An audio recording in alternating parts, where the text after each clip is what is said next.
So year 3 and 4, we have a little bit more formalization of the instruction now. So this is the expectation for year 3. So they have to understand how to apply knowledge of common base words, prefixes, suffixes, and generalizations. So that's where the spelling bit comes in for adding a suffix to a base word. You can all read that. And these are my suggestions for year 3, looking at the most common prefixes and suffixes and the ones that will be of the greatest use for the students. And then I thought as well, what if we approached homophones through morphology? Because for many of us, our approach to homophones is let's give some pictures and try and help them remember it, you know, with a mnemonic.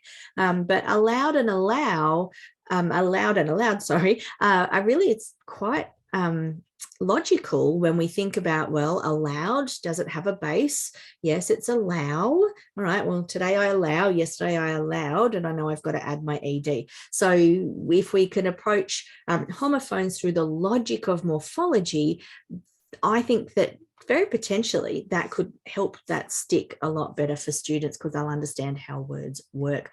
But again, 22 prefixes and suffixes, and then maybe 20 homophones that we explore, that's going to get us through the year without having, you know, we don't have to be doing three affixes a week. Year 4, we've got a similar thing here. So they're expecting, the curriculum's expecting a little more from them.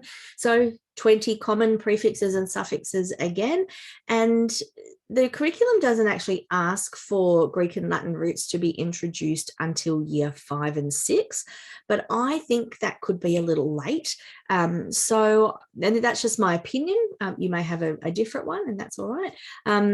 So I thought, well, if we want to introduce this concept of the bases, the Greek and Latin bases, why don't we start with something that is really concrete for the students? So there's a lot of maths and science. So I looked at the curriculum requirements across different subject areas for year 4, and hence the HIDR for water, and what else was in there? Eco for the ecosystems, transportation. And so I've linked it, but also with numbers because they're really concrete. So these are going to connect to concepts and knowledge that the children will be building across the curriculum anyway. So we're not going to risk going all abstract and losing our struggling students because they can't keep up with the concepts.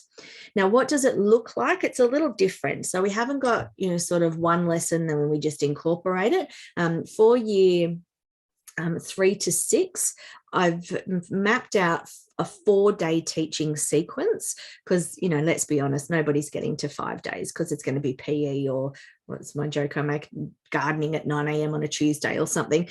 So if you can get 4 days in, brilliant. If you can't, then you choose the elements that you think are the most useful and you do them. But we've got day 1 introducing, day 2 building, day 3 putting those morphemes to work, and day 4 checking for understanding. So just as with our year 1 and 2 content, there are presentations to introduce, so you don't have to come up with that. And if you as a teacher are thinking, yeah, but I don't know the knowledge about all this stuff and what it means, and, you know, when do we do what? Don't worry about it. That's why the presentations are there. You will build your knowledge with time. We all have to keep learning, but we can't wait until we feel like experts before we get into it. So let me show you those 2 bottom pages there in a little bit more detail. So I like bookwork. You'll see the 2 centimeter margin ruled in the book. And I'm not a lover of worksheets, but I will say that I think that there are times when a little bit of a cutout and stick in can just really save you time and ensure accuracy of those words. So there's 5 of those strips. So there's prefix in, 5 of those strips for every morpheme. And so that's all the same on the one page. What I really wanted to point out was that we've got some differentiation built in here. So these first 5 words have the morpheme we're learning and only the basic code. The second 5 will have the morpheme we're learning and the complex code and just be a little bit more complex. And the third 5 will take it to the next level in some way. So it may have a prefix and a suffix. It could have 2 suffixes. It could have all sorts of things going on. But it will enable the teacher to create an inclusive environment where every child is learning the age-appropriate content around morphology, but the words they're expected to work with and practice will be at the point of complexity that matches what their current knowledge is. So in that way, one lesson for everyone, differentiating some aspect so that we're not having to break off into small groups.